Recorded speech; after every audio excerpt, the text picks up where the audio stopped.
What if Itachi was in One Piece? The prodigal child of the Uchiha clan has taken on many different roles in his life: an intelligent spy, a member of the Akatsuki, and a brilliant ninja carrying within him the ability to decimate entire communities. His cold and distant personality is complemented by the methodical efficiency with which he carries out his duties, making him a valuable yet untrustworthy ally. Someone who you would prefer as an ally, but with the caveat that he can turn sides in the blink of an eye. What if this enigmatic character of the Naruto franchise was placed in an entirely different world, one with clear schisms and divisions between the different factions vying for power and authority? Let's make our question a bit simpler.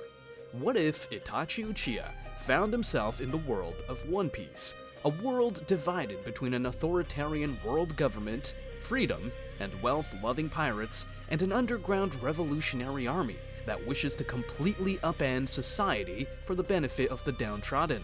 How would Itachi figure within this complex matrix of violence and eternal contestation for power? This video will try to come up with one very plausible theory to answer this question. Let's begin. Fan theory. The Marines of the world government patrol the four seas and the Grand Line, seeking to create order and stability out of the chaos created by the Great Pirate Era. One such Marine is the dutiful Itachi, a young vice admiral who has steadily risen up the ranks to become a formidable figure comparable to the likes of Smoker. He is feared among the Marines for being cold, heavy on discipline and secrecy, and very methodical in carrying out his missions. However, this fear is also built upon a sense of admiration. He was brought up and trained by the great monkey D. Garp, under whom he mastered the art of haki and become fanatical about the carrying out of justice. One of his biggest achievements as a Marine that garnered him the title of the Admiral in the Shadows was when, along with Admiral Fujitora, he led a successful invasion on Blackbeard Island to save Monkey D. Garp from execution. After Garp was captured on the island trying to save Kobe and other members of SWORD, Fujitora and Itachi secretly went to the island without official authorization. There, the two wreaked havoc on the island after Itachi used his suit fruit to scout the entire island and infiltrated without arousing even the slightest suspicion. His fruit, a Logia type, allows him to turn into suit and manipulate it to turn himself into anything over long distances. The cloaked young man is renowned for his association with crows, which he used for this mission as well in what is now known as the greatest infiltration in the history of the Marines. After freeing Garp, the three fought the pirates of the tyrannical Blackbeard, convincingly defeating them and causing significant damage to the former Emperor's army, the likes of which he would never recover from. Following this success, the young man was also offered to serve the celestial nobles at the Holy Land as a god guard, a jealous occupation for any Marine. However, he resolutely turned down this offer, citing his distaste for the world nobles in secret to Akainu. It would later turn out that his refusal also had to do with Itachi's secret commitments to the Revolutionary Army. As a child, Itachi was a slum dweller in the junkyard region of Gray Terminal on Dawn Island, located in the East Blue. His parents were domestic servants for the nobles of the island and were very loving of him, doing their best to ensure a better life for him by sending him to a nearby public school as well. However, when the nobles decided to burn down Gray Terminal because of the imminent arrival of a celestial dragon who would be disgusted with such squalor, the young boy's life took a turn for the worst. His parents died in the fire, and he too was barely clinging to life under the carnage. That is, before being discovered by the revolutionary Monkey D. Dragon, who took both him and Sabo in his care after this incident. Later, Itachi became a member of the revolutionaries, and his training started at a very young age alongside Sabo, whom he befriended. The incident left him cold, traumatized, and disassociated from his emotions, and his ideological commitment to the army's cause became his sole purpose in life. It is here that he consumed the suit fruit and started going by the name Karasu, the commander of the Northern Army of the Revolutionaries. He chose this name because of his father, who was also named Karasu and whose loss deeply affected Itachi. Also, it was a way for him to dissociate from his own identity, something he used to cope with his trauma and which later became a strong tool in his possession. As karasu, Itachi served the army in various capacities, ranging from secret assassinations of local tyrants backed by the world government, such as the king who succeeded Kuma in Sorbet, to spreading propaganda, recruiting revolutionaries, and fostering local resentment towards the government into actionable uprisings. His notoriety reached its pinnacle after the incident at Sorbet, where the government-affiliated king was overthrown and dragged through the streets alongside a burned world government flag. To hide his true identity, he donned a disguise, covering his face with a gas mask and a black cloak designed with red clouds. This, though a disguise, was his true identity. On one side, he was impersonating as this government dog doing their bidding without a squeal, while simultaneously taking drastic steps to take down this very government. It was also through Karasu and Sabo's diplomatic efforts that the late King Cobra of Alabasta became a secret ally of the revolutionaries, providing resources to their cause through his daughter Vivi.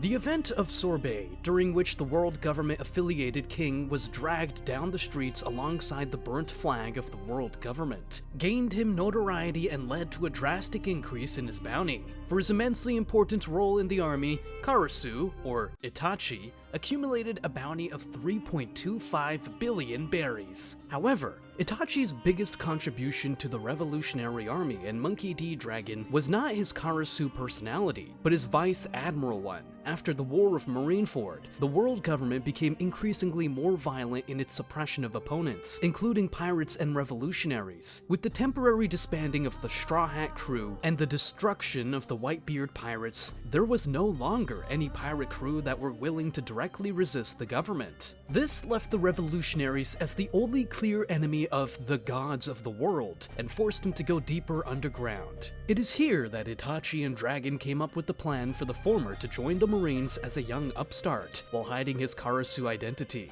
As a Marine, Itachi would redirect the government's focus away from the Revolutionary Army and towards pirate crews like Blackbeard and Captain Kidd. He would be loyal and efficient, but not completely subservient to the organization. As a protege of Garp who taught him the art of hockey in the Marines, the Marine Itachi could leverage his success and his recognition from such a mighty Marine to make his own independent decisions and get away with them. There were many rumors that Itachi was part of SWORD, the independent faction of the Marines, but he never outright joined the faction because of his need to totally hide under the radar of Marine surveillance. As a spy, he also made inroads into figuring out the nodes of unrest within the organization and the growing discontent with the world nobles, which Itachi subtly nourished by taking the Marines under his command to islands that were wrecked by the world government's policies. Around the time he received the offer to serve as a god guard, the government had already launched a successful invasion of the Holy Land, freeing a number of slaves.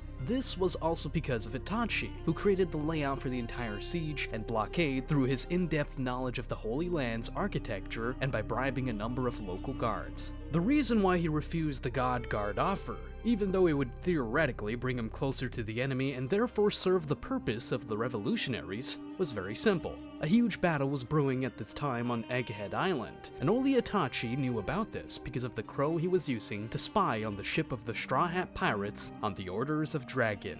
After their successful victory against the Beast Pirates and Kaido, Itachi, knowing the momentous nature of this battle, joined the Marines to go to Wano and demand for its opening up. For the revolutionary spy, the purpose was to get closer to Luffy and see for himself the Son of Dragon turn into the mythical Nika. Sharing this monumental news secretly to Dragon, Itachi was tasked with spying on Luffy's moves, which he did privately by following the Sunny and placing his crow near Caribou, who was trapped by the crew after Wano. Itachi had by now left his own marine crew and was following Luffy on his own. On Egghead, when the crew realized that Kizaru and Saint Saturn were about to invade Egghead to take care of Luffy and Vegapunk, Itachi realized that this was the perfect time for the revolutionaries to come to Egghead and destroy one of the 5 elders, a triumph that could potentially shatter the government itself. Just before he could inform Dragon about his findings, Akainu called him over to the Holy Land, informing of Kuma's recent attack.